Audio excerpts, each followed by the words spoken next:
Now, do you know that there are different types of risk attitudes? There are typically 4 risk attitudes that you deal with no matter what environment you're in. Does anybody want to take a guess what those risk attitudes are? No risk. So if a person doesn't want to take a risk, what kind of risk attitude do you think that is? Risk adverse. Risk adverse, okay. Now, does anybody want to be the first person that says, in your environment, what would a risk adverse person be thinking and why, and how could you help them move forward? So those are the people that say, this is how we've always done it. It's worked. Let's just keep it this way. Okay. And depending on your role, how can you make that person more open to technology innovation? There's no right or wrong answer, but we're just trying to understand the risk attitudes of the people we're working with. I think I would tell them, yes, we most definitely have created a safe space, a productive space using what we have, but here's a way that we can make your job easier and make you look better doing it. Okay. Now, can I give you a little bit of feedback? Sure. So later on you said and, but initially you said but. So the risk adverse person, what might that do if they didn't get to the next part of what you said? Okay. So we have to think about that risk adverse person. They want to know that you understand what they're going through and what they're involved with, their pain points. And so you say, I understand that you're thinking that this might not work. We don't have the capacity to do this. And here's my perspective before. So think about that. What is another risk attitude that we could think of? But thank you for doing that. Another risk attitude. So what about a person who is risk-seeking? We all like to be that.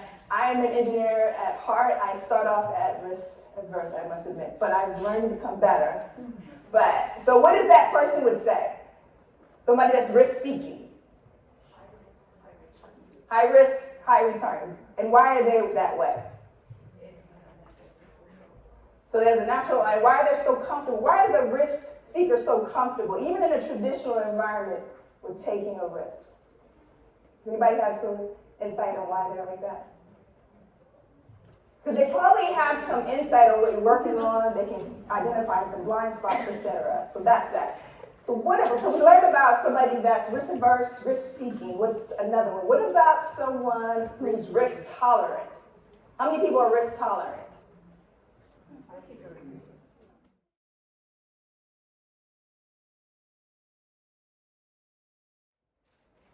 Now the learning objectives to keep us on track. Lead. Now I talk about project management. You have programs, of course, but you have sub-projects you're working on. You want to have to learn how to tailor it to the business teams you're working with, your audience. And then you want to think about empower. And when we think about empower, we think about people, processes, and tools. It's not just that. There are different forms of capital that you need to empower people. We'll talk about that a little bit later. And to elevate truly, we have to think about navigating governance, ethical dilemmas, and data risks. All right, are we ready to move forward? The execution challenge. We're thinking about generative AI adoption and legacy systems. And I was talking to Jessica earlier, we said, archaic system. I said, well, people might like legacy a little better. Think about words. And then cyber threats and compliance gaps. And it's okay to think about the threats because they're going to happen. And then also audit things. One of the things I learned, when I worked in education at a nonprofit museum, it was much more informal education. And we had to work with a third-party person to verify data and make sure that we had not just outputs, but outcomes. And the team I was leading said, we can audit ourselves. Why do we have to send this to this person?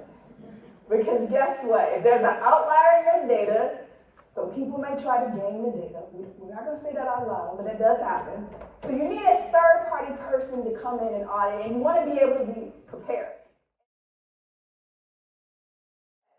And you think about transparency. A common theme throughout today is thinking about transparency, data breaches, and embedded biases, and also that risk framework.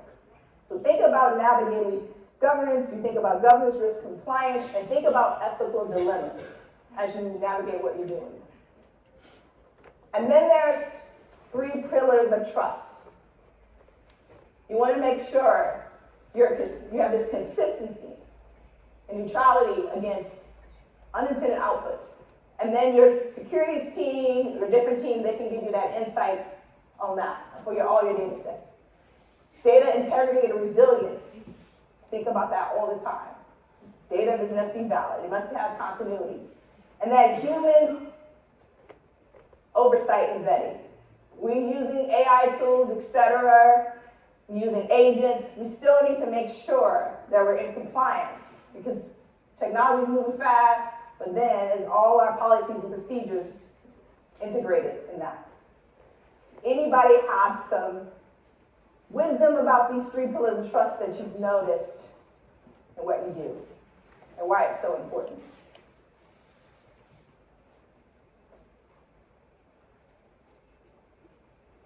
Anyone?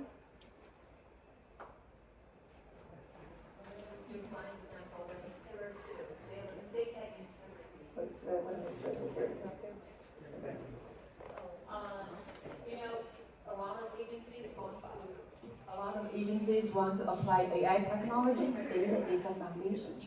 If we do not have good data, AI will not work.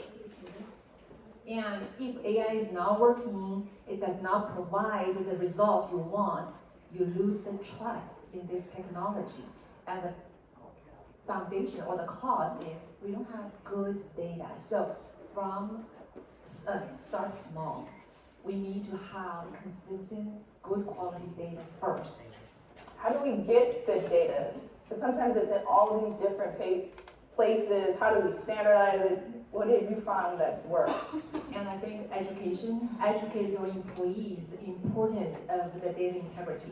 A lot of integrity is from human error. They type in the wrong data, or they don't think that is important. And let them know why it is important and what impact they can make by being aware and pay attention to everything they enter into the system. Do you think that you can have an automated check to make sure the data was, use some kind of AI to make sure that the data is inputted correctly or identified as something? How do you insight that? We don't have to wait for AI to identify it. We have a business intelligence tool. For example, I use Tableau. Okay. Developed quite a few dashboards to identify the errors, mistakes. It has been years for us to identify the things we need to correct in our system, in the database. And over the time, we get a habit to have good data. We don't have to go back to correct our mistakes. So that's being very proactive and putting some risk management in place.